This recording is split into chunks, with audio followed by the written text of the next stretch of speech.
¿Qué tal? ¿Cómo están? Bienvenidos a 8 Magazine Ávila. Esto es un espacio abierto para todos ustedes y para todos los invitados que van a pasar por aquí en esta noche. Hoy es miércoles 17 de enero ya.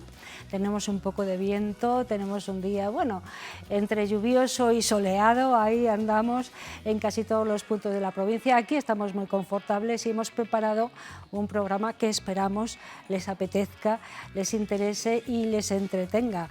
Sobre todo, vamos a hablar, entre otras cosas, de fisioterapia, porque hoy en esa sección que habitualmente nos acompaña una vez al mes, tendremos a Aarón García para hablarnos de las manos, bien importantes y muchas veces olvidadas. Este es el último de los asuntos, pero hay otros.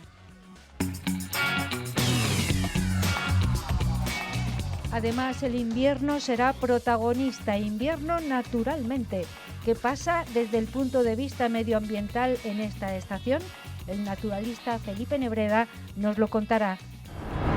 También conoceremos más en profundidad la figura de Félix de la Torre, arquitecto modernista que dejó buenos exponentes constructivos en nuestra ciudad.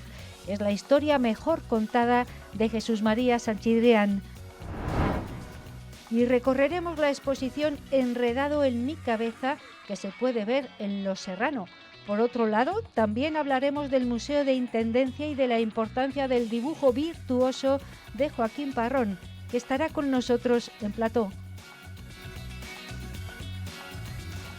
Todo eso, y empezamos ya, hablando del invierno, porque es la estación del año en la que nos encontramos, aunque las temperaturas son suaves, pero bueno, sí que hay vientos, sí que hay lluvias, ha habido frío, volverá a haberlo, seguramente incluso nieve, a lo mejor el viernes, bueno, ya lo veremos, pero del invierno y de lo que pasa medioambientalmente y de cómo lo viven los animales, hablaremos con Felipe Nebreda, naturalista, como hemos dicho en nuestro sumario, y con otro naturalista que también está con nosotros, que se llama Lucas Nebreda y que le acompaña. Buenas noches a los dos. Buenas noches, Ana. Buenas noches. Encantado de estar por aquí.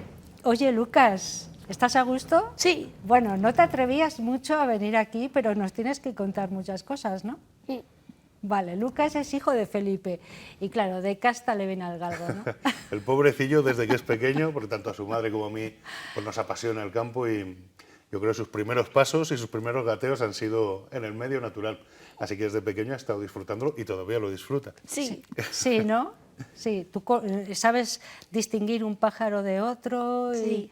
y lo ves bien con los prismáticos, todo eso. Sí. ¿Y sabes hacer también comederos para pájaros? Sí. Ah, pues es uno de los temas de los que vamos a hablar, ¿no, Felipe? Porque en el invierno es muy complicado para muchos animales y sobre todo para las aves encontrar sustento, ¿no? Claro, es época dura, es momento Sí. difícil. Diferentes especies desarrollan distintas estrategias y las aves incluso son las que igual mejor lo tienen, porque muchas de ellas con esa capacidad de desplazamiento, pues eso produce ese fenómeno de la migración en la que muchas especies que hemos tenido aquí durante el verano, con la llegada del frío, del mal tiempo y de la escasez de alimentos principalmente, pues abandonan nuestro territorio hacia tierras más calurosas, hacia tierras africanas principalmente.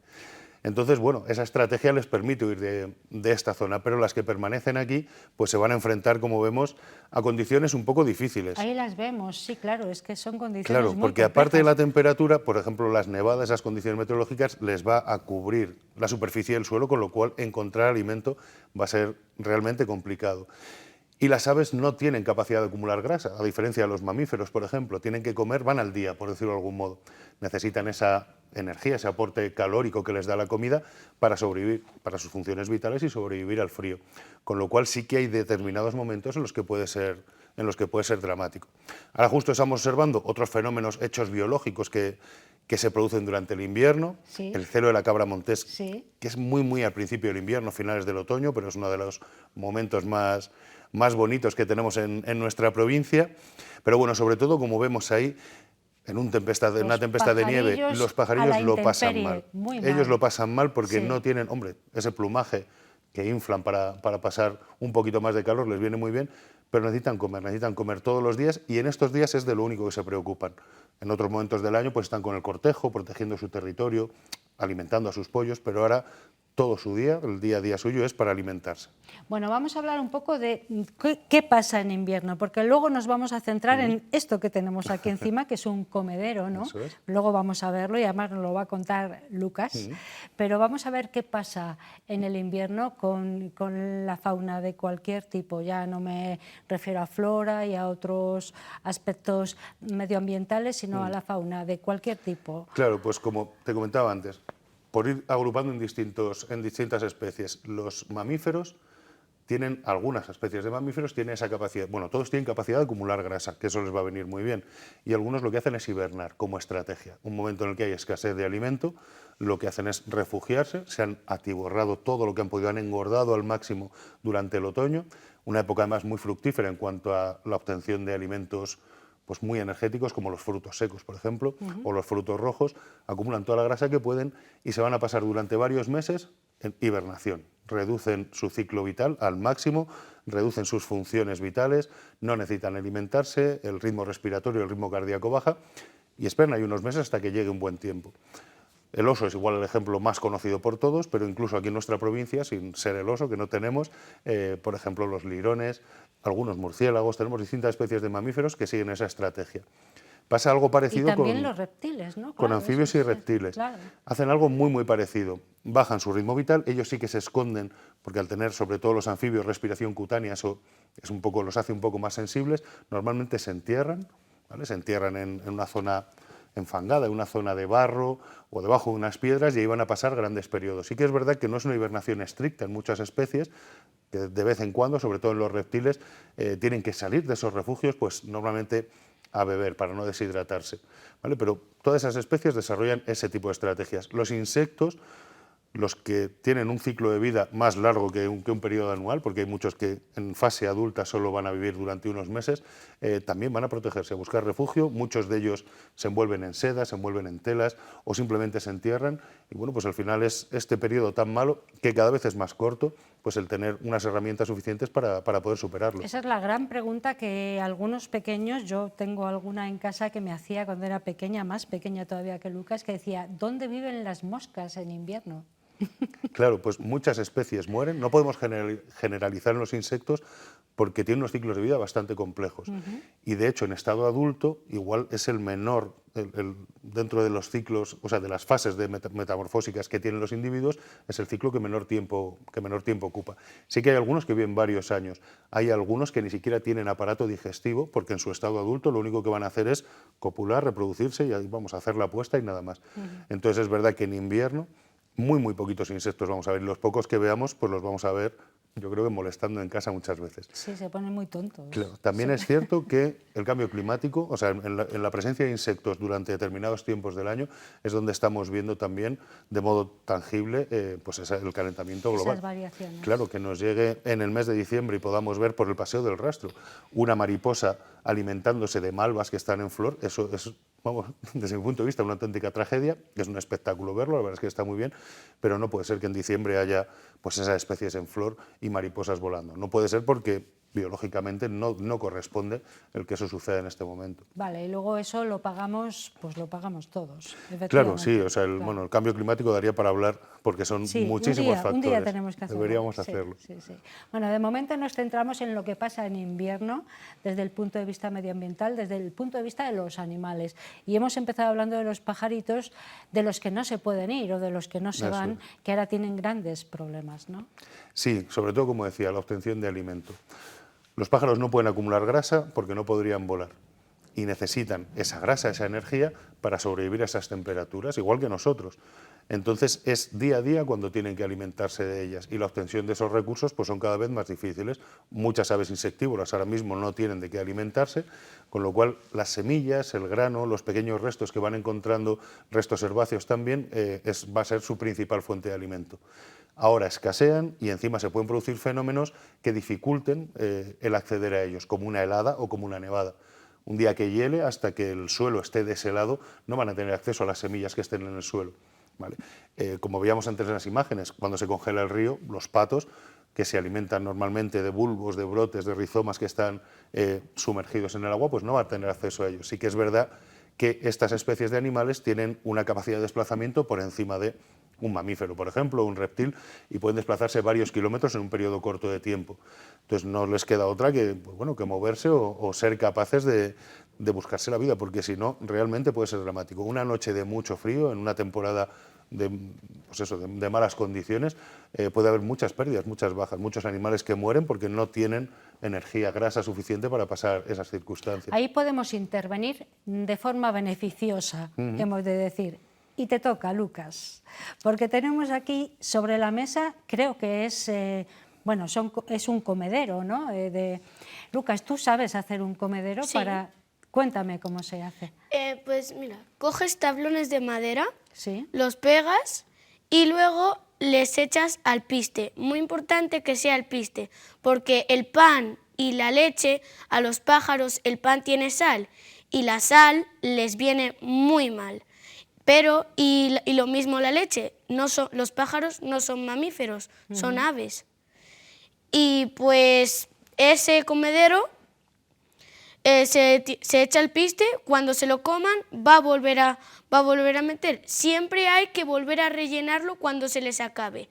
Si no hay pájaros en el comedero, si no ha venido nadie, en unas semanas tienes que cambiar de sitio y muy importante que no esté al lado de donde suele pasar gente muy a menudo. Claro, porque se asustarían, ¿no? Y entonces no acudirían. Dices unas tablas de madera y una botellita que es, no sé, se puede reciclar, ¿no? Para Sí. alpiste, cualquier tipo de alpiste, ¿no, Lucas? Sí, alpiste. Y veo ahí unos cacahuetes también. Cacahuetes crudos. Crudos, que no tengan sal. No. Claro, es importante, ¿no? Porque eso les daría... ¿Qué pasaría, Felipe? Bueno, la sal les afecta muchísimo, Claro. no tienen su cuerpo preparado para asimilarlo, entonces tanto la sal como otro tipo de productos, como decía antes Lucas, de bollería, por ejemplo, que tienen estabilizantes y otro tipo de cosas, si lo comen circunstancialmente no, pero como un comedero al final es un punto de alimentación continuo, pues vamos a evitar toda esa serie de cosas. Siempre vamos a utilizar elementos naturales y además de las semillas, de los cacahuetes, podemos meter trozos de fruta, podemos meter bolas de grasa como la que tenemos ahí. Tenemos ahí una, efectivamente. ¿Esta es casera? Sí, esa es casera. ¿Y con qué se hace, Lucas? Manteca de cerdo y las rebozas en semillas. Ajá, y haces una bolita. Sí. ¿Y eso se lo comen? ¿Tú lo has visto? Sí, aprovechan mucho la grasa y como les gusta el alpiste, que son variadas semillas, pues se la comen. Vale, y ellos saben perfectamente. Además, eso es un aporte calórico que necesitan. Les viene fenomenal, les vuelve locos. De hecho, los comederos que tenemos en San Nicolás, luego lo podemos ver, funciona fenomenal. Ahí es muy divertido porque hay buenas interacciones entre distintas especies. Y sí que es verdad que si podemos generar un comedero con distintos escenarios, pues vamos a facilitar el que haya distintas especies que puedan entrar allí. Pero básicamente el aportarles comida en cualquier sitio, aquí estamos hablando de modelos un poco más elaborados, pero simplemente poner un plato, una bandeja donde puedan disponer de esos alimentos les va a venir bien. Bueno, vemos precisamente algunos de los comederos que habéis instalado en el centro medioambiental del que hablabas, ¿no? En San Claro. Nicolás. ¿Quién vemos ahí, Luc? Lucas, Carbonero. ¿un carbonero es? Un carbonero comiendo manteca, precisamente. Ahí en vez de bola, lo que hacemos es repartirla por distintas partes del comedero. Vemos un petirrojo, una urraca en este caso. La variedad de especies es súper amplia. Estamos en un sitio pues muy cómodo. Como decía antes Lucas, es un sitio tranquilo para las aves porque está vallado, está protegido. Hay gente pasando, pero con cierta distancia. Entonces, bueno, la variedad de especies que nos aparecen, verderones, pardillos tenemos ahí, una hembra de gorrión. La verdad es que es súper divertido. Ahí de nuevo el carbonero picoteando los cacahuetes. Sí, además se agarran perfectamente a cualquier superficie, lo podemos hacer de forma muy casera, ¿no? Creo que antes hemos hablado de que incluso una malla de estas que protegen la fruta que nos llevamos a casa puede servir para meter una bola de estas de grasa, por ejemplo, ¿no? Hay determinadas especies, los carboneros, los trepadores, que son auténticos malabaristas, entonces en cualquier superficie esa se van a poder colocar, pero como los que tenemos aquí preparados, este tipo de malla que en cualquier bazar chino o ferretería lo vamos a poder encontrar, se recorta, se cose y lo podemos rellenar.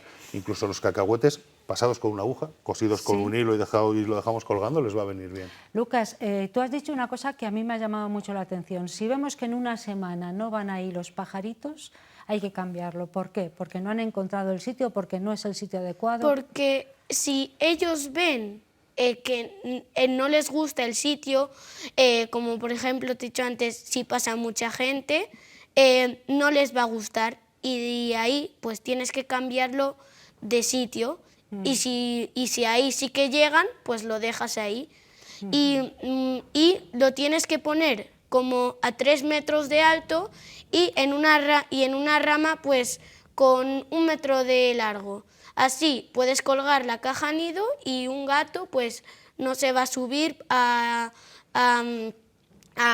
echarles a todos. Claro, a quitar el alimento y a destrozar un poco el ambiente que hemos creado para que puedan comer. Sí, sí, eso es muy interesante. Claro, no todo el mundo tiene un árbol, una tal, pero hay siempre superficies. ¿Has dicho a 3 metros, Lucas? Sí, a 3 metros de alto. De alto. Vale. Eso sobre todo para las cajas nido, Sí, que para nidificar vale. viene bien tener esa altura. Para el alimento, Para el no alimento, es necesaria incluso a tanta... ras de suelo, porque hay algunas aves, como vemos ahora mismo justo, los pinzones especialmente, de los que tenemos Sí, por aquí cerquita, que están en el que suelo. desconfían un poquito de las alturas. Pero bueno, sí que hay algo importante sobre lo que decía Lucas, que es el tema de los gatos. Al final son el principal depredador, el gato doméstico, Sí. de nuestra fauna urbana, de los pajarillos que tenemos aquí alrededor. Entonces eso también tenemos que controlarlo. Esas molestias a las que aludía el de la gente, vamos a añadirle el tema de los gatos, porque los comederos al final es un punto de concentración de muchos individuos, con lo cual hay que tener cuidado, por lo menos, de no ponérselo fácil. Que sea un espacio abierto, que sea, claro, tú decías antes también, no todos tenemos las mismas circunstancias a la hora de poder alimentar a estos animalillos. ¿Puede el porche de una, Eso es o una perfecto, ventana? casi cualquier sitio, Vale. porque ahora mismo, y además ellos incansablemente van a estar buscando por su territorio alimento. Entonces, si podemos ser exquisitos en cuanto a las condiciones y elegir que sea un sitio abierto, que haya buena visibilidad, que no tengan molestias y demás, fenomenal. Pero al final los bichos van a agradecer, pues eso, en el alféizar de una ventana, en un porchecito, yo qué sé, hasta en las macetas que tenemos por ahí colgando en el balcón, dedicarles un pequeño espacio para que puedan obtener alimento. Vale, la programación de invierno del Centro Medioambiental de San Nicolás ya está en marcha. ¿A que sí, Lucas? Sí. Tú lo conoces, ¿no? ¿Tú acudes y participas en alguna de las actividades? Sí, casi siempre voy. A veces hago las cajas nido, hago cosas, pero sobre todo ayudo a papá a repartir materiales, ayudo a que no sabe hacer cajas nido, así. Muy bien, o sea, que tienes Sí, tal ahí cual, un le tengo ayudante, que no parezca explotación infantil, lo hace voluntariamente. Pero sí, precisamente el otro día empezábamos la programación del trimestre con el taller de cajas nido. La verdad es que fabuloso, tuvimos el cupo completo, un montón de gente y un montón de cajas construidas. Ahora en febrero continuamos con una charla Zoom, esta vez no en el centro, sino telemática, como llevamos desde la pandemia. En febrero, a mediados, creo, no sé si es 16, 17 o 17 y 18, una nueva edición del curso de ilustración de Nacho Sevilla, una auténtica maravilla, que eso no nos podemos perder, sí. Es una suerte tenerlo. Y luego ya nos vamos a marzo con la celebración del Día Forestal Mundial, que también vamos a hacer un evento chulo de voluntariado, hacer una plantación de plantas autóctonas.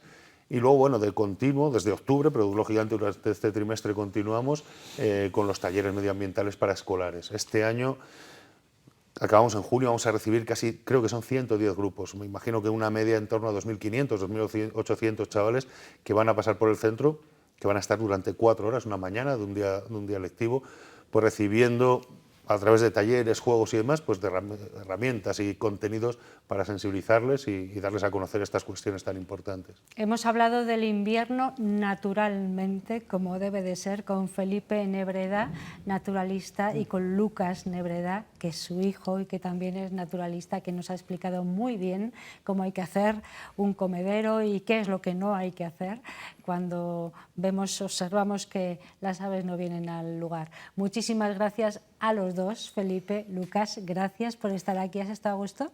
Sí. Sí, pues otro día vienes. ¿Te parece? Sí. Vale, muchísimas Ana, gracias. muchísimas gracias, un placer estar por aquí. Vamos a hacer una pequeña pausa para la publicidad y volvemos después, inmediatamente, para hablar de historia, la historia mejor contada.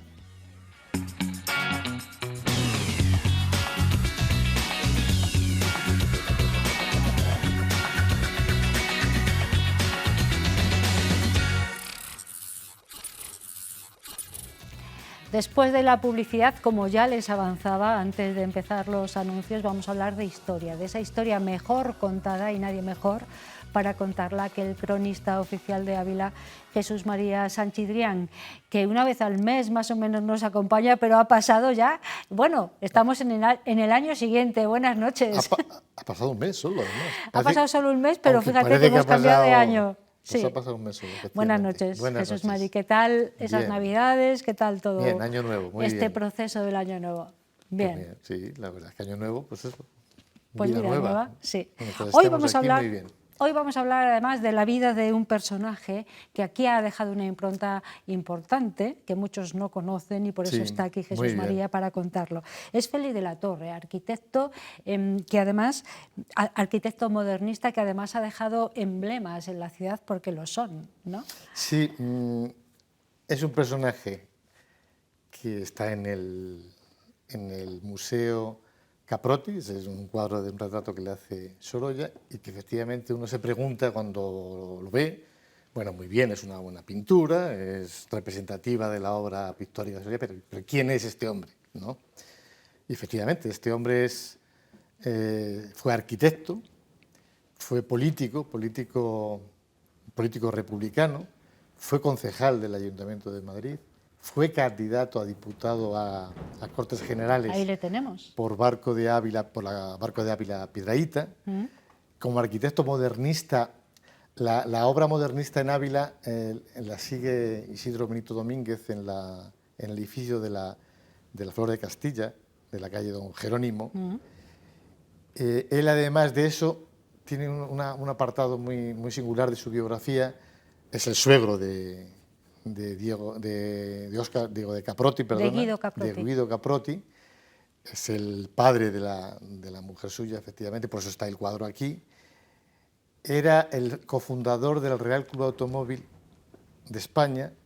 Era uno de los únicos, de los 80 madrileños que tenían coche en 1903. Madre mía. Que se hace reportero gráfico de esa carrera París-Madrid de coches, o sea que es una carrera muy singular, luego ya la comentaremos, y que bueno, también como político participa en una serie de mítines con Galdós, con Pablo Iglesias, y bueno, su figura que él es de Balmaseda, aunque su carrera la hace su carrera política, su carrera como arquitecto la hace en Madrid, y bueno, pues acaba efectivamente en Ávila, que es donde le acoge, donde se asienta, porque se emparenta además también con el marqués de Benavites, que es cuñado suyo. Todos ellos veranean, las familias, en Balmaseda, Bilbao, y bueno, pues se crea un círculo ahí que al final, pues todos ellos, el testimonio de toda esa herencia, digamos, pues queda en Ávila y queda en el Museo de Guido Caprotti. Claro, y en la arquitectura, porque como bien decías, ese arquitectura, edificio de la Flor de los Castilla edificios de sigue Flor de siendo... Castilla, que son de Isidro Benito, es del estilo modernista, que él efectivamente es uno de los más importantes representativos de ese estilo, que en Madrid tiene obra en el número 2, perdón, de la calle Goya, por ejemplo, ¿no? Y que, bueno, él como su obra arquitectónica no se conserva, pero sí que se conserva el estilo, que es el que en Ávila podemos comprobar en estos edificios que hemos comentado, ¿no? Vale, a ver, este hombre, de Félix de la Torre, Sí. emparentado con Caprotti, tiene un retrato maravilloso Exacto. hecho por Sorolla, Eso ¿es es. cierto? Que lo podemos ver en el Museo de... En el Museo Sorolla, que enlazamos a su vez con el último comentario que hicimos hace un mes sobre la obra precisamente de Sorolla en Ávila. Sí. ¿Y por qué este hombre trae aquí? Porque en el fondo, ¿quién le trae a Ávila? ¿Por qué? Bueno, aparte de todo lo que hemos dicho, que era fotógrafo, arquitecto, bueno, él era editor también y era director artístico de una revista que se edita a final del siglo XIX que se llama Apuntes y otra que se llama La España Moderna. Ahí vemos algunas imágenes... Esas son imágenes de Sorolla, que Sí, sí. porque la familia de Félix de la Torre, me refiero a la familia, me refiero a él, me refiero a su mujer, me refiero a sus hermanos, y encima el Soriano trabaja para ellos en la edición de estas revistas, ilustrando con una serie de crisallas, que son una especie de grabados mezclados en color. Ese tipo de obra él la publica precisamente, la reproduce en sus publicaciones a partir de originales que le encarga precisamente a Sorolla. De hecho, los retratos que encarga Sorolla son el retrato de su boda, de él y de su mujer, que pagaron en el 1800, fijaros, es que hasta 1894, pagaron por esos retratos 3.000 pesetas por cada uno de ellos, a dos. Es decir, que es dinero que es un en aquella dineral, época. Sí. Él, aparte de eso, bueno, pues hace como militante del Partido Republicano de Pi Margall. Pi Margall era el primer presidente de la Primera República Española. Él es un de los más significados representantes de esa línea política. Él escribe una serie de libros dedicados precisamente al federalismo y al republicanismo español. O sea, es decir, que es podríamos una decir eminencia. Que es un hombre polifacético y además muy reconocido además, en todas las facetas, ¿no? Sí, claro. sí, efectivamente. Y además es una persona pudiente y adinerada. Fíjate, cuando... Y como pregunta, tú has dicho, creo que has dicho que fue diputado por Ávila. ¿Diputado? No, fue candidato a diputado a Cortes Generales por Ávila. ¿Y por Ávila, por el partido de Barco Piedrahita. Vale. Ávila. Vale. Barco de Ávila Piedrahita, efectivamente. Vale, diputado a Cortes Generales. Fue candidato a diputado a Cortes que perdió la elección en favor del diputado Jorge Silvela. Vale, candidato a diputado. Ahí exacto, quedamos. él lo que hizo fue patearse la comarca y en alguna de las reseñas de esos mítines que daba dice que él fue recibido con honor de multitudes precisamente en Barco de Ávila con una orquesta, con una banda al toque de la Marsellesa, para que os hagáis un poco la idea del espectáculo que montaba a su paso. Aparte de eso, él se encuentra con la gente que atiende. Incluso dice que se encuentra con una persona mayor que no ve. Y ¿cómo es que no ve? Dice, es que tengo cataratas. Dice, eso se cura nada. Yo le pongo a usted mi coche y se opera en Madrid rapidísimamente. Madre mía. Y lo hizo, ¿no? Lo hizo, ¿no? Ya. Como pierde las elecciones, él compra una edición entera del periódico El País, que era uno de los periódicos de la época, dedicado exclusivamente al pleito y al recurso que interpone contra la elección de Jorge Silvela y contra la no elección suya, donde explica todos los pormenores del pucherazo, que lo llama así, que se había producido en esas elecciones, ¿no? O sea, un hombre muy curioso. Muy curioso. Sí, un espécimen curioso. Bueno, ahora harían falta un personaje de estas características para animar un poco más, si cabe. Diseña la sepultura o el panteón que le dedican a Pi Margall en el cementerio de Madrid. Crean un círculo republicano donde dan clase a la gente menos pudiente. Es decir, que bueno, una personalidad para la época que muere en el 1911 de una manera repentina. No llega a conocer evidentemente a Caprotti ni nada. Ajá. Sí que él estaba, bueno, después de patearse Ávila y de veranear y de traer a la familia, que es donde convivía aquí en casa del Marqués de Benavites, que es en lo que es el actual parador del turismo, que era el Palacio de los Henaos, la casa de... Bueno, me decías que Félix de la Torre, en una de sus múltiples facetas artísticas, era fotógrafo. No sé si también fotógrafo taurino, porque tenemos aquí alguna imagen que nos refleja algo así. Ese es un... Sí, vamos a ver, lo de ser fotógrafo en final del siglo XIX, fijaros, pues era un lujo, evidentemente era una afición que solamente se permitía la aristocracia y la gente adinerada.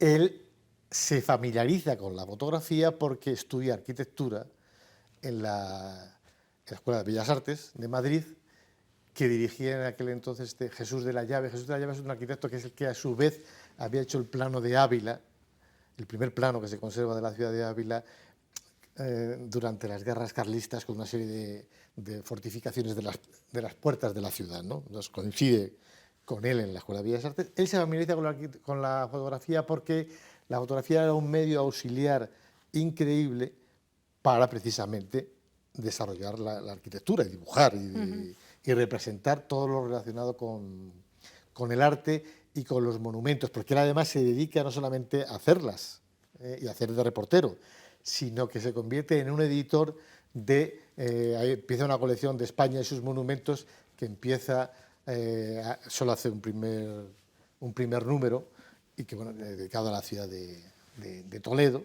Su idea era continuar con las ciudades monumentales, pero bueno, ahí ya introduce la técnica de la fototipia y todas las técnicas que había para reproducción en papel de las imágenes, que sí que los venía haciendo en las revistas que él dirigía, que sobre todo en la España moderna. Bueno, hablamos de un personaje espectacular que se llama Félix de la Torre, muy vinculado con Ávila, arquitecto modernista, pero muchas otras cosas más. Sí. Y hoy nos ha... ¿Veis el edificio de Goya que os he comentado? Sí. Ahí se puede ver. Sí. Ese es su chalet, su casa de Balmaseda, Zoico y Maitea se llamaba, que está...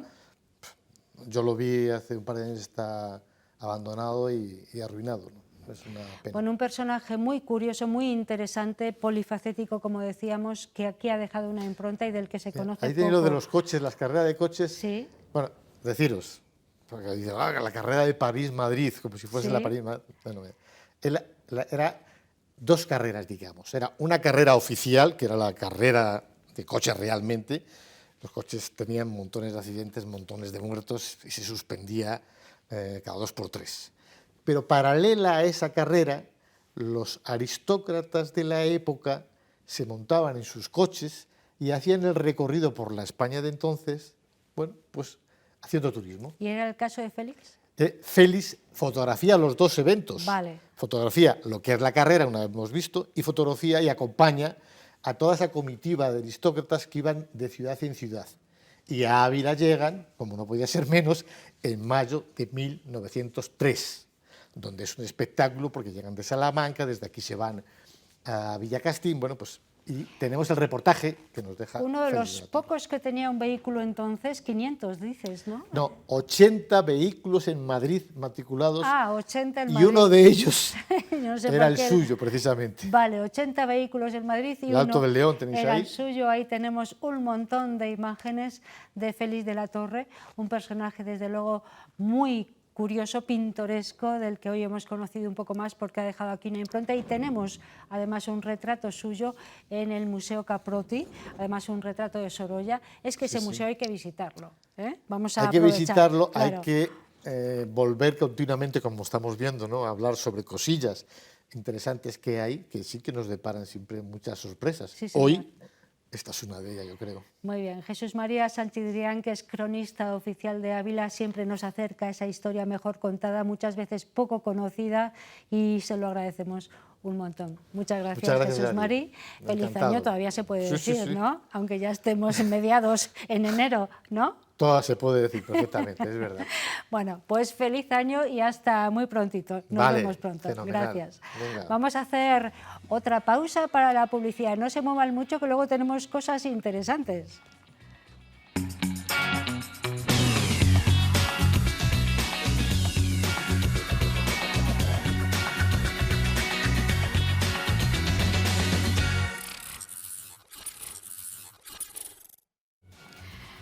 Ya estamos aquí de nuevo después de los anuncios y ahora vamos a hacer un recorrido por una exposición muy curiosa que se encuentra en el Palacio Los Serranos. Se inauguró hace muy pocos días, tuvimos la fortuna de estar allí y además de disfrutar de una visita guiada muy interesante. Enredado en mi cabeza se llama esta exposición y hace alusión a todos aquellos elementos de vestimenta, pero de cabeza, que utilizan las Fuerzas Armadas y la Guardia Civil. No se lo pierdan porque de verdad que es un espectáculo y hasta finales de mes, les repito, lo van a poder ver. A lo mejor no con esta visita tan especial que hemos querido compartir. Como si de un paseo temático se tratara, nos adentramos en la sala abovedada de exposiciones de un palacio con mucha historia, Los Serrano. La actividad cultural que atesora es ingente y, sorprendentemente, un mundo distinto se apodera de nosotros. El teniente Julio Presencio Peña aparece en escena, y la historia de Los Serrano, con sus 2 hermanos, Félix y Fernando, nos lleva a recorrer la historia de esta ciudad. Félix y Fernando, Una escena arropada con más de 200 atuendos de cabeza de las Fuerzas Armadas y la Guardia Civil y algunos maniquís que muestran su actividad en diferentes contextos. Una lección de historia precede a este paseo por la exposición que lleva por nombre Enredado en mi cabeza.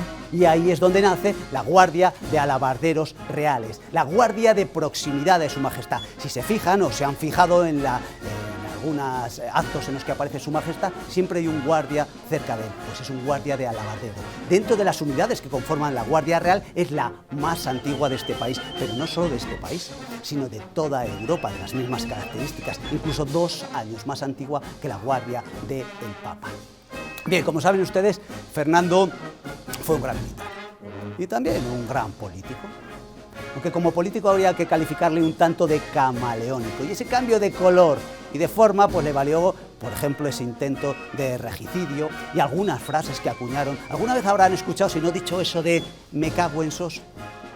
Sos es el pueblo donde nace Fernando y la acuñaron, ya lo adelante, sin ningún cariño, los navarros. Vamos a dejar a Fernando y cojamos a Isabel, que está muy ligada en estas tierras o a estas tierras, no solo por su nacimiento, sino también porque vivió su infancia también en pueblos muy cercanos, como con su madre en Arévalo, etcétera, etcétera, y con esta ciudad, naturalmente, a la cual tenía mucho cariño y tenía en su mente. De hecho, hay uno de los monumentos, no voy a decir que sea el que más me gusta porque quedaría mal, pero sí uno de los monumentos más bonitos de la ciudad, ese monasterio que impulsó ella, donde está enterrado su hijo. Por algún motivo lo enterraría ahí, porque también gustaba de él. Isabel, como bien saben todos ustedes, la hacen un aclarado y la colocan en primera línea, nada más y nada menos que princesa de Asturias.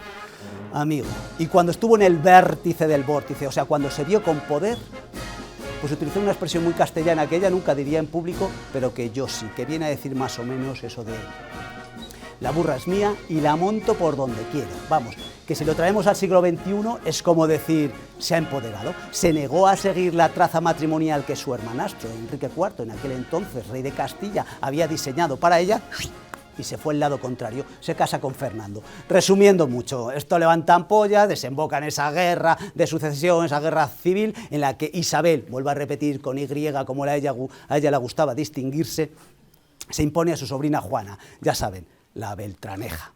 A ver, que lo de la Beltraneja vino bien, que si era legítima o no, pues sí, también la vino bien. Que lo de la madre de la Beltraneja, que si ya sembró dudas con su hija, lo remató con aquello que los historiadores llaman el desliz de Alaejos. Desliz, 2 hijos a la vez, 2 gemelos y además totalmente bastardos. Si había alguna duda antes, ahora lo he dejado más que claro. También contribuyó, que también contribuyó eso que se ha dado a llamar la farsa de Ávila. Es que ustedes cuando hacen teatrillo lo hacen por todo lo alto, ¿es verdad? Pues claro que contribuyó. Todo ayudó precisamente a que esta pareja se montara en el carruaje real. Y utilizando una frase, mejor dicho, una línea de un verso, que no fue escrita para ellos, pero que bien se les puede aplicar, que dice: viva moneda, que nunca más se volverá a repetir, Federico García Lorca. Y es que es verdad, esta pareja, hasta sus detractores tienen que reconocer que era singular. Saca a este país de la oscuridad medieval y la lanza al modernismo. Pero no fue solo decisivo para esta nación, fue decisivo para todo el mundo, para las naciones que había en ese momento y las que iba a haber. ¿Que cometieron errores? Pues claro que sí. Hasta Santa Teresa de Jesús se pasó toda la vida camino de perfección. Numerosos seguidores con cara de sorpresa y agrado a partes iguales continúan atentos las explicaciones de este militar que ha dedicado buena parte de su tiempo a crear este proyecto, gracias a donaciones recibidas de forma muy generosa, y cuyo objetivo es divulgar la cultura de defensa de España, mucha y muy rica, gracias a esta exposición que recoge las diferentes prendas de cabeza aún en uso, que además de servir para distinguir a unos de otros, tienen siempre una función de protección. No se puede hablar de la Guardia Civil sin antes nombrar, o previamente nombrar, a don Francisco Javier Girón Ezpeleta Las Casas y Enrile, segundo duque de Ahumada, quinto marqués de las Amarillas, a la sazón fundador de la Guardia Civil y culpable hasta el tuétano de sus huesos de que esos señores lleven ese sombrero que es la evolución de aquel chambergo del que hablábamos. No solo lo cuento, sino que también lo hago, pero ya adelanto que voy a necesitar ayuda. Y estando en casa de pues nadie mejor que la señora Lola. Écheme una mano, prima, que viene mi novio a verme. Venga, este para usted y este para mí. Ve que rápidamente pierden el... Póngase mirándoles para ellos, que son ellos los que van a disfrutar de usted. Vale, no hace falta que se lo ponga si no quiere, ¿eh? Yo no era de una necesidad. He elegido las prendas de cabeza porque durante siglos, se lo explicaba hace un momento a los compañeros de la prensa, durante siglos han sido decisorias, determinantes para reconocer a quién teníamos enfrente, porque ustedes pueden llevar los mejores ropajes del mundo mundial, pero quien lleva la corona es él. Y si llevo una bacía de barbero en la cabeza y soy don, pues venga, vamos a adornarlo. A ver, este es para mí y este es para usted. Póngaselo. ¿Ve? Como verán, lo empezamos a adornar. ¿Vale?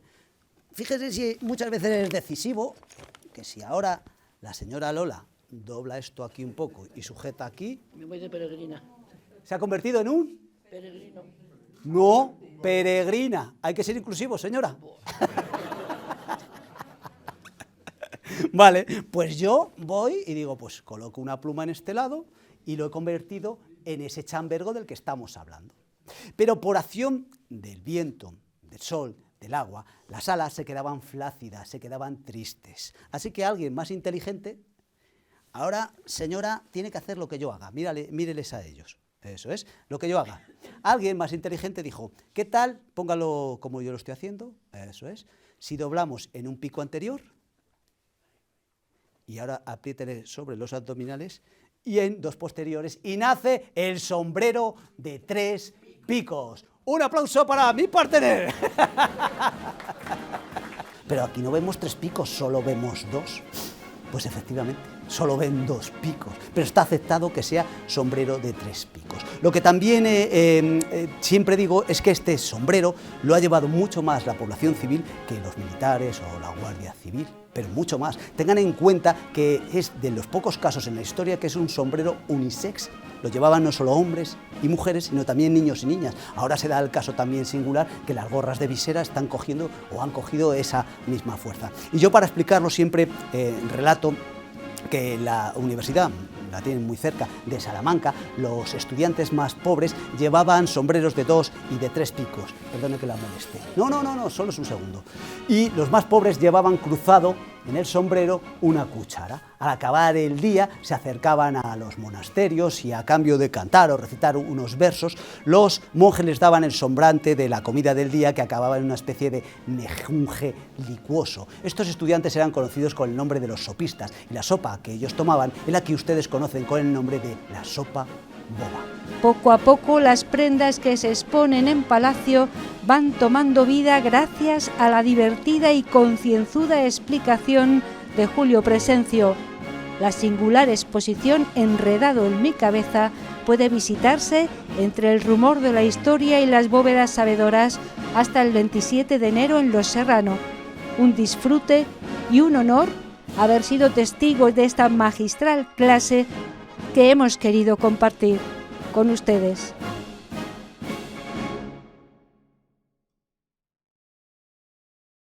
Bueno, de una exposición interesantísima, desde luego, que tiene que ver con lo militar, pasamos a otro asunto que también tiene que ver con lo militar. Miren, ahí tenemos a un reportero de prensa militar.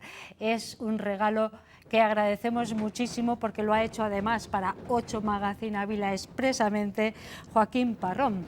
Él es teniente del Archivo General Militar de Ávila y nos acompaña en esta noche ventosa. Buenas noches, Joaquín. Buenas noches. Oye, encantada y agradecidísima de este regalo que nos has hecho tan personalizado además. Muchas gracias. Nada, gracias a vosotros por contar con nosotros para poder contar nuestras historias y quiénes somos, y dónde estamos, de dónde venimos. Bueno, Joaquín Parrón, además de ser teniente del Archivo General Militar de Ávila, ahí en el Palacio Polentino, es un edificio magnífico, él también tiene mucho que ver con el Museo de Intendencia, es un dibujante excelente y ha hecho multitud de trabajos de los cuales vamos a poder hablar aquí. A mí me gustaría que empezáramos hablando de ese Museo de Intendencia que tú guías también de forma magnífica. ¿no? Joaquín, perdóname que te tutee, ¿puedo? Sí, por supuesto. A pesar de no, tu... faltaría más, faltaría más. Vale. Bueno, pues cuéntanos un poco qué es el Museo de Intendencia, desde cuándo está aquí, porque algunas personas aún no lo conocen.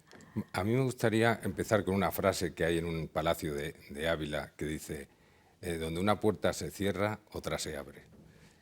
Cuando se cerró la puerta de la Academia de Intendencia en el año 92, justo en el año 93 se abrió otra puerta. No, mejor, no se llegó ni a cerrar.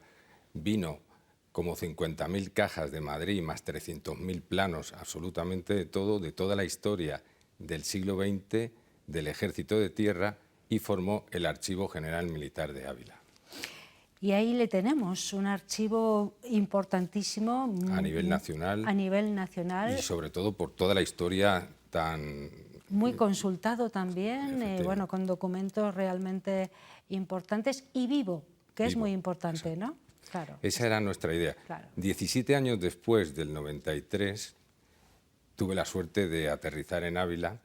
Bueno, nunca me había ido de Ávila, pero tuvimos la suerte de empezar a gestionar la futura colección museográfica de Intendencia. Digo colección porque colección museográfica tiene un nivel administrativo inferior al de un museo. El museo se hace con mucho tiempo y esto empezábamos a hacerlo con motivo de la creación, no la creación, la conmemoración del primer centenario de la creación del Cuerpo de Intendencia allá por 1911.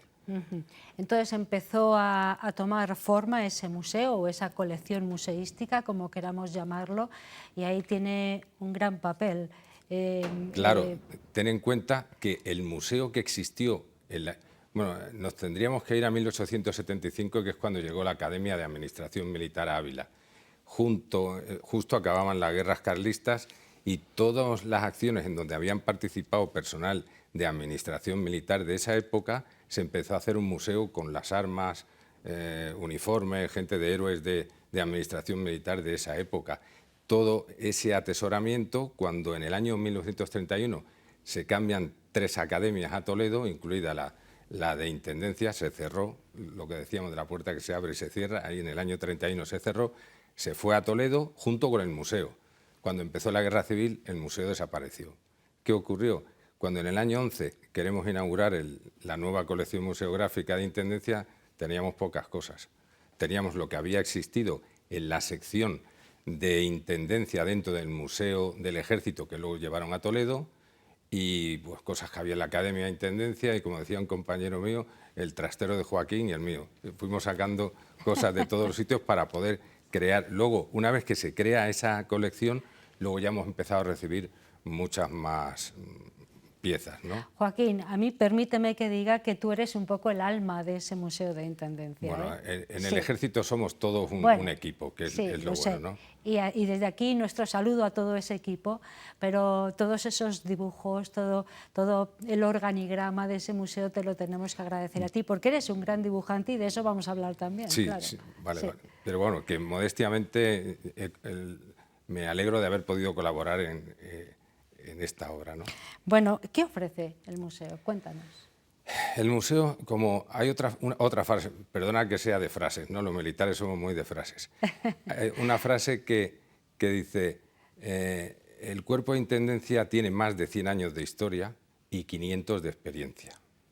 Esas recreaciones que luego me gustaría que habláramos de ellas, de las que hemos hablado con Ponce y tal. Roberto Ponce, al que tenemos abajo y gracias al cual te tenemos aquí arriba en plató a ti, ¿eh? Así que un beso al compañero. Sí, es un gran tipo. Las recreaciones nuestras, como tenemos 500 años de historia, a la hora de empezar a contar la historia del museo teníamos que partir de una época.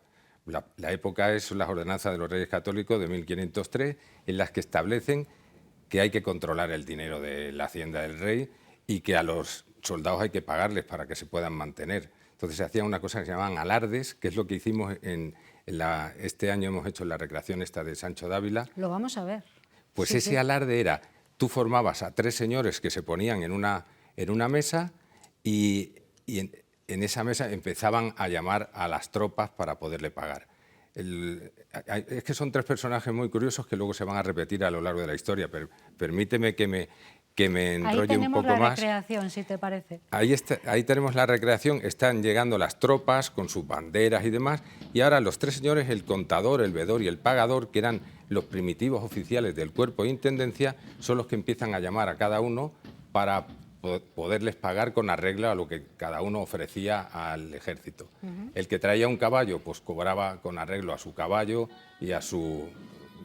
o el que traía un arcabuz, cobraba a lo largo, cobraba según traía el arcabuz. O sea, cada uno cobraba con arreglo a lo que aportaba a la fuerza, ¿no? Y había un señor que era el que gestionaba todo esto, que era el veedor, que luego con el tiempo acababan siendo interventores. Contadores y pagadores, como dice la propia palabra, luego serían los intendentes. Lo cuento esto porque luego, en 1875, cuando llega la Academia de Administración Militar, van a tirar de estos tres señores que son los que van a formar ese cuerpo de administración militar. En el año 11, en el 1911, no quedaba bien que esos veedores o interventores intervinieran en las cuentas de los pagadores y contadores y se divide el cuerpo en dos. Por un lado se irán los interventores a Madrid, pero aquí ya empezará la verdadera historia del cuerpo de intendencia como intendentes y dedicándose a ese aspecto logístico, ¿no?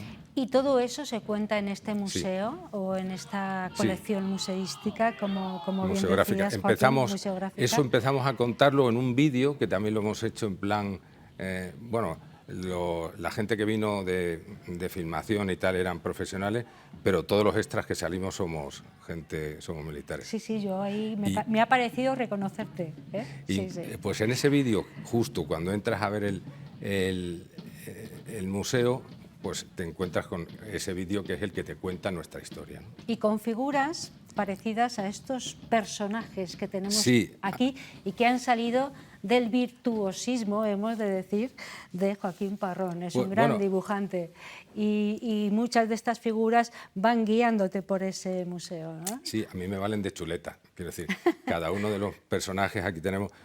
Mi coronel les llama medio troncos a estos, como decía Ponce antes, pero estos son los distintos dibujos. Claro, me dijeron, vamos a ver si eres capaz de resumir toda la historia del ejército español en 6 dibujos. En ese momento, y lo que hice fue diseñar un muñeco que me sirviera solo de soporte. Si te fijas, solo tiene nariz y cabeza, no tiene ni orejas, ni ojos. En cuanto le pones ojos a un dibujo, probablemente te lo cargas, o eres un virtuoso. Pero lo que yo sí quería era reflejar todas las piezas que conforman el uniforme, en este caso de un arcabucero, ¿no? Que es el que tenemos sobre la mesa, es un boceto, entiendo, ¿no? Sí, es un boceto que luego, con tratamiento informático, pues se ha coloreado, porque claro, a la hora de colorearlo y darle colores vivos, si lo haces con una acuarela no es lo mismo que en plan informático, ¿no? Bueno, tenemos aquí también varias publicaciones que te debemos agradecer a ti porque son gráficas, son como historietas, ¿no? Sí, bueno, la idea, hay un libro el de los símbolos de la historia de España. Sí. Símbolos, es que muchas veces tú no puedes amar tus cosas si no las conoces. Entonces, eso es. La bandera de España tiene un origen muy curioso, que por eso lo tenemos ahí puesto en la portada, es un barco con una bandera naval. En aquella época, Carlos III estaba harto de que sus buques enseguida... En esa época todas las banderas de los barcos eran blancas, con el escudo de cada rey, con lo cual era difícil diferenciar al enemigo. Entonces, lo que hacen es... Imagínate, hoy en día a lo mejor hubiera sido fosforito naranja o amarillo o rosa, ¿no? Pero en esa época los colores que mejor se veían propuso... ¿Estamos hablando de qué época? Carlos III. Vale. 1780 y tantos. Sí, casi 1800. Sí. Casi 1800. Establece Carlos III un concurso al que se presentan 12 tipos distintos de banderas y él va a escoger la que mejor se veía en ese momento. De hecho, esta bandera se ve muy bien de lejos, que se ve casi de color naranja. En un principio me contaban...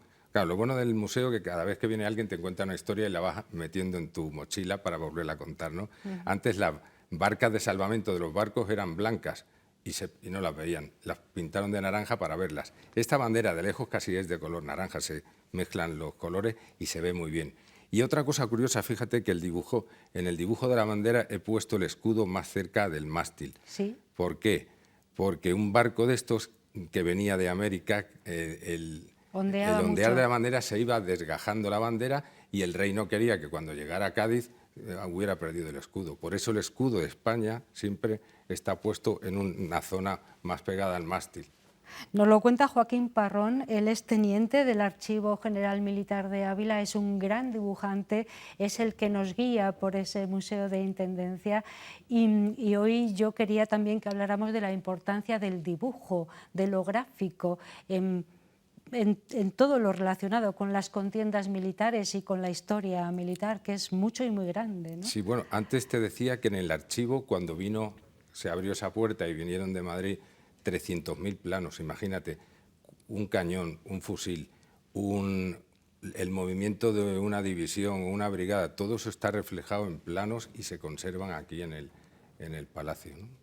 Planos que han de ser Militares, muy claro. meticulosos, claro, y requieren un estudio. Era muy difícil antes, no sé ahora, porque ahora cartográficamente estamos todos mucho más No, avanzados. Pero sí, bueno, incluso hay planos de la Legión Cóndor que escaneó toda la península para luego poder bombardear y tal, pero hay miles de fotografías aéreas de esa época. Y luego lo otro que te digo son planos como estos dibujos. Luego también hemos llegado a la conclusión que tú pones una fotografía en el museo y se ve, pero un dibujo se ve más. Los dibujos parece que atraen más la atención del personal, ¿no? Oye, Joaquín, y esto que vemos aquí, que es como un proceso, no sé si con Sí, a lo este mejor maravilloso libro... si lo bajas un poco el libro... recordemos que esta historia de los símbolos de España es una maravilla. No sé dónde podemos encontrarla, pero se encontrará, ¿o no? Bueno, si alguien está muy interesado le podemos dar alguna de las que tenemos allí, pero no se venden. Porque no se venden, claro. Todo lo nuestro es una historia de difusión. muy gráfica, como podemos ver, de esa historia. Miren, se lo voy a enseñar un poquito. Es una historia, gracias a Joaquín Parrón, Bueno, es la historia con sus dibujos. Y a la asociación Retógenes, que son los que promocionan este tipo de libros, ¿no? Bueno, yo decía que además de este libro, de la historia de los símbolos de España, que es muy importante conocerlos y conocer su origen para distinguirlos y para honrarlos. Y para que no haya confusiones. Exacto. ¿No? Has traído aquí algo que estamos viendo sobre la mesa que a mí me da la sensación de que es un proceso creativo tuyo, ¿no? Sí, cuéntame esto. Esto es, bueno, a la hora de empezar a hacer, claro... Esto es un huevo... Un huevo, no vamos a decir marcas, ¿no? O sí. O sí. Kinder. Kinder. Pero grande. Sí, sí. Es que estas Navidades unos sobrinos de mi mujer, Álvaro y Frank, que me estarán viendo, vale. Pues me trajeron este y claro, es el mismo que el otro pequeñito, pero a lo grande. Lo he hecho a lo grande para que se pudiera ver en televisión, ¿no? Entonces, ese huevo tú lo forras con pasta de papel, pasta de modelar, que es algo realmente simple. Y lo bueno que tiene es que no se agrieta, no es como la arcilla, que la arcilla si se agrieta eso queda peor. Y sobre esa pasta de papel luego empiezas a ponerle todos los aderezos que puede llevar, en este caso, un combatiente... Muéstralo, por favor, a esa cámara. Un combatiente del ejército español actual, ¿no? Desde el casco, las gafas, esto que se llama un camelback para poder beber agua, todas las trinchas, todo, incluso la bandera o el parche donde se colocan la graduación, el nombre e incluso el grupo sanguíneo para si hay un... Por si acaso. Por si acaso. Claro. O sea que este sería un medio tronco de esto. Y si os fijáis no es más que, como los dibujos, es un cilindro y una nariz grande, ¿no? Porque yo soy de la época de Forges y esta gente me gustaba mucho. Sí, oye, muy dibujarlo. interesante. Bueno, es Joaquín Parrón, nada más y nada menos, teniente del Archivo General Militar de Ávila, es nuestro guía en el Museo de Intendencia, un gran dibujante, un gran orador, también nos explica muy bien la historia de los símbolos de España en colecciones como esta, por ejemplo, y otros libros que tenemos aquí sobre la mesa, y hemos querido tenerle aquí con nosotros para que, bueno, de forma casi en un esbozo nos hablará de todo ese trabajo que se realiza allí, pero en cualquier caso, si alguien está interesado en ir a hacer un recorrido por ese museo, bueno, por esa colección museística, ¿qué puede hacer o cómo tiene que solicitarlo? Nada, la entrada es gratuita y todos los días tenemos abierto de 10 a 2 e incluso los fines de semana por la tarde. Según entras hay un medio tronco de estos y al lado tiene un código QR que la visita está guiada. Entonces, más o menos todo lo que contamos nosotros, claro, no es lo mismo que te lo cuente alguien, que incluso nosotros somos capaces de equiparnos de distintas épocas para poderlo contar, entonces la gente se mete más en el papel. Hombre, ¿no? claro, lo Porque, hemos visto en esas recreaciones también. Sí, perdona, Sí, claro. que me gustaría agradecer tanto al Grupo Avento como al Conservatorio de Música, a la cátedra de Vallespín de la Católica, Cátedra de De la Defensa, Universidad Católica. que colaboran siempre con nosotros a la hora de, como digo, intentamos disfrutar de la historia y creo que desde el punto de vista para Ávila es un potencial el arqueoturismo ¿no? Estas recreaciones históricas que a lo mejor no son exactas como puedan hacerse en otro sitio, pero hay que empezar por algo para que no solamente sea un turismo de fines de semana que vienen a comer un chuletón, no, tenemos mucho que ofrecer. Este año nos gustaría homenajear a Juan del Águila, que fue otro personaje importante. El año pasado homenajeamos a Sancho de Ávila, pues este año igual a ver si conseguimos hacer otra recreación con Juan del Águila, que conseguimos que vinieran incluso gente de Valencia, de Burgos, de Madrid, de recreadores. Hay mucha gente que se dedica a esto de la recreación y es cuestión de aunarlo, y cuando les dices tengo un palacio del siglo XVI, claro, no todo el mundo tiene un palacio ni un escenario como el nuestro. Y de esas características, esa maravilla, el Palacio de Polentinos, que está ahí en la bajada de Vallespín, ahí tienen esas puertas abiertas para que vean ese museo y todo lo que se realiza desde ese Archivo General Militar de Ávila y desde el Museo de Intendencia. Con todo esto nos quedamos, nos gustaría estar mucho más tiempo hablando, bueno, Joaquín, esperamos contigo. ahí cada vez cuando queráis. Y muchísimas gracias por este corresponsal de prensa que nos has hecho traer a nosotros expresamente para 8 Magazine. Un placer, muchísimas gracias. Nada, a vosotros. Bueno, ahora sí hacemos la última pausa para la publicidad. Después vamos a relajar manos, sobre todo, porque hoy tenemos a nuestro fisioterapeuta de cabecera aquí en plató.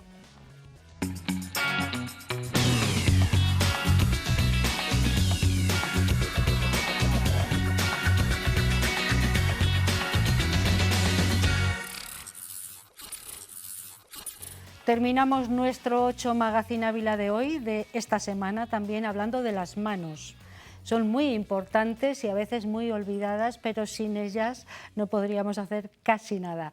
Aarón García es fisioterapeuta, es nuestro fisioterapeuta ya particular y está con nosotros esta noche. Buenas noches, Aarón. Buenas noches, Ana. De las manos vamos a hablar hoy, ¿no? Sí, al final las manos es la parte más importante del cuerpo en relación a relacionarnos con el entorno, para agarrar una cosa, para colgarnos de una barra, coger un peso. Para expresarnos incluso. Para expresarnos incluso, efectivamente. Y las lesiones musculoesqueléticas de la mano forman casi el 30% de todas las lesiones globales del cuerpo. Y eso es lo que has dicho, es la gran olvidada y es muy importante tener una salud óptima en las manos. Bueno, vamos a empezar hablando entonces de problemas que podemos tener en las manos, en esas grandes olvidadas. Mucha gente tiene artrosis, artritis, también ese túnel carpiano que nos trae problemas de movilidad y dolor, que es importante, ¿no? Claro. Sí, al final lo que más limita siempre a las personas es el dolor. Y bueno, has hablado de la artritis y la artrosis, que es interesante porque hay mucha gente que no sabe diferenciarlas o simplemente se piensan que es lo mismo. Sí, cierto. Y no es así, entonces bueno, vamos a diferenciarlo. ¿Qué es? En las la manos, artritis y la artrosis. Exacto, en las manos es muy común tener tanto artrosis como artritis. El nombre es muy parecido porque son lesiones en las articulaciones de la mano. ¿Cuál es la diferencia? La artritis es una lesión inflamatoria en la membrana sinovial de las articulaciones, que es una zona de la articulación que se encarga de lubricarla. Cuando se inflama, pues produce dolor, es un dolor constante durante todo el día, no disminuye salvo que te tomes a lo mejor algún antiinflamatorio, y suele venir derivada de otras enfermedades autoinmunes, como puede ser la artritis reumatoide o la artritis psoriática. La gota también es un tipo de artritis, que así que es más conocida, que es por un aumento de ácido úrico en el cuerpo. Sin embargo, la artrosis no tiene nada que ver, es un desgaste en las articulaciones, en el cartílago articular. ¿Por qué se produce? Pues por el paso del tiempo. Es muy común a partir de los 40 años, más o menos, sobre todo en mujeres, que empiece a aparecer artrosis en las manos, en la espalda, en el cuello, o personas que tienen trabajos con movimientos muy repetitivos, con herramientas que producen una vibración, deportes intensos también pueden producir artrosis en las manos, en las rodillas, en las caderas, en cualquier articulación.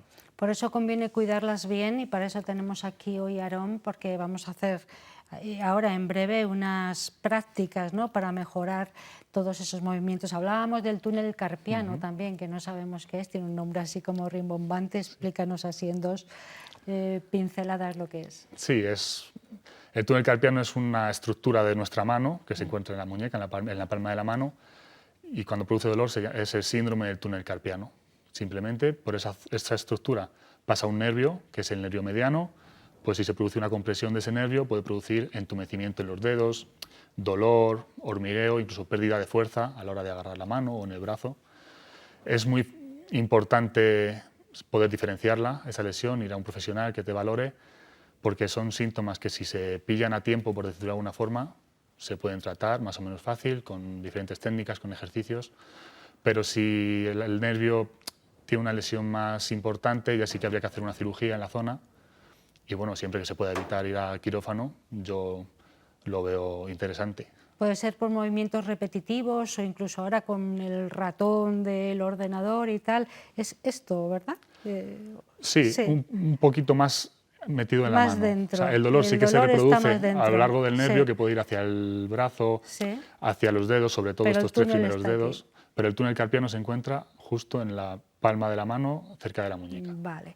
También hay determinados trabajos manuales o incluso ahora ejercicios que se realizan en los gimnasios que pueden producir problemas en las manos, ¿no? Sí, mismamente yo, que soy fisioterapeuta, y mis compañeros trabajamos Sí. mucho con las manos. Con las manos, claro. Una persona esteticista que también tenga que hacer movimientos muy finos con las manos, diferentes Peluqueros, técnicas, etcétera, peluqueros, sí. fontaneros que tienen que apretar la llave de un grifo. Son movimientos que te exigen una fuerza constante en la mano, que produce fatiga en la musculatura, en las articulaciones, y ese movimiento repetitivo, ese trabajo repetitivo puede producir estas lesiones de las que estamos hablando. Bueno, pues vamos a la práctica, ¿te parece, Aarón? Sí, al final es lo que... Porque hay unos ejercicios que nos pueden interesa. ayudar, ¿no? Pues Sí. venga, vamos a ver cuáles son. Sí, los ejercicios sobre todo es un automasaje que vamos a hacer ahora, muy sencillo, lo explicaré un poco por encima. No tenéis que notar dolor en ningún momento y bueno, podéis hacerlo el tiempo que queráis, yo lo explicaré un poco por encima, no voy a estarme aquí una hora haciendo el masaje. No, porque si tenemos no, 4 minutos, escasos, 3. Suficiente, me sobran 2. Sí. Vale, vamos a diferenciar la mano en 3 zonas. La zona tenar, que es esta zona del dedo pulgar, ¿vale? La zona hipotenar, que es la zona del dedo meñique, y las interosias, que es la palma de la mano y el dorso de la mano. ¿Vale? El primer masaje en la zona tenar, justo entre los 2 dedos, esta masa de carne, lo que vamos a hacer es masajear tanto por la palma de la mano, en dirección hacia los dedos, unas pasadas, la palma de la mano y el dorso de la mano también. Por ahí. Vale. Con una presión más o menos firme que no nos produzca dolor. Luego vamos a la otra zona, la hipotenar, mismo movimiento, vamos desde la muñeca hasta el dedo. Una pasada por la palma de la mano y por el dorso de la mano. ¿Cuántas veces podemos hacer esto? Con hacerlo unas 5 o 6 veces sería suficiente. 5 o sea, Pero muchas veces después de trabajar, si tienes un trabajo manual, puede que notes más fatiga en la mano, igual necesitas más tiempo el masaje. No hay ningún problema en hacerlo todo el tiempo que se quiera, ¿vale? Vale. Y luego haremos lo mismo entre los huesos de las manos, que es la zona interósea, en la palma, igual. Nos ponemos entre los huesos que notamos, hacemos una presión en dirección a los dedos. Tanto el primero como el segundo. Y por la parte trasera, lo mismo. Ahí. Y ahí. Sin producirnos daños. Si por cualquier casual hubiera alguna zona más de dolor, pues se para de hacer y se vaya a un profesional que te valore pues si tienes alguna lesión más importante. Siempre lo que vemos aquí es como prevención a una lesión. Cuando ya hay una lesión, es mejor siempre acudir a un profesional, olvidarse de lo que yo os estoy diciendo, no vaya a ser que os hagáis daño. claro, y eso no... siempre y cuando bueno, sea una molestia. Sí, o tal, para evitar pero- la sobrecarga, Vale. evitar esos trabajos repetitivos, ¿vale? Vale. Y la última parte del masaje, en la zona del túnel carpiano que hablábamos antes, que es esta zona. Vamos a hacer un masaje desde el centro de la palma de la mano hacia afuera. Vamos hacia el dedo pulgar, unas 5 pasadas también, y luego desde el centro hacia afuera, hacia el dedo meñique, en dirección al dedo meñique. Esto lo podéis hacer perfectamente con la mano apoyada en una mesa, en un cojín, como estéis más cómodos, pero Lo importante es eso, con una presión más o menos firme y sin producir dolor. Este sería el automasaje que vamos a hacer. Ahora, unos ejercicios para movilizar la zona de las manos, que es muy sencillo. El primer ejercicio, simplemente abrir y cerrar las manos.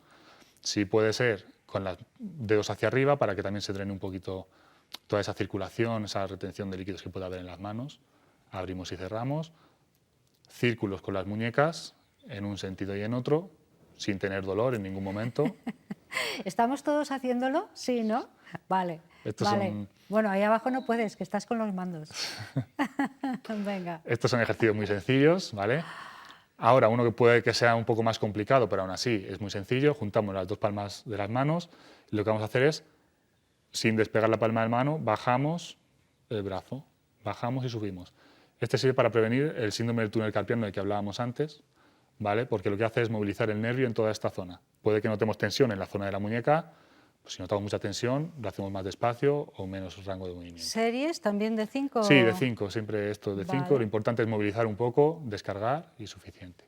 ¿Vale? Y el último, juntamos las yemas de los dedos y hacemos una fuerza de presión juntando los dedos y como si quisiéramos aglutinar todos los dedos en el mismo punto, cerrando ahí. Vale, a ver. Y abrimos.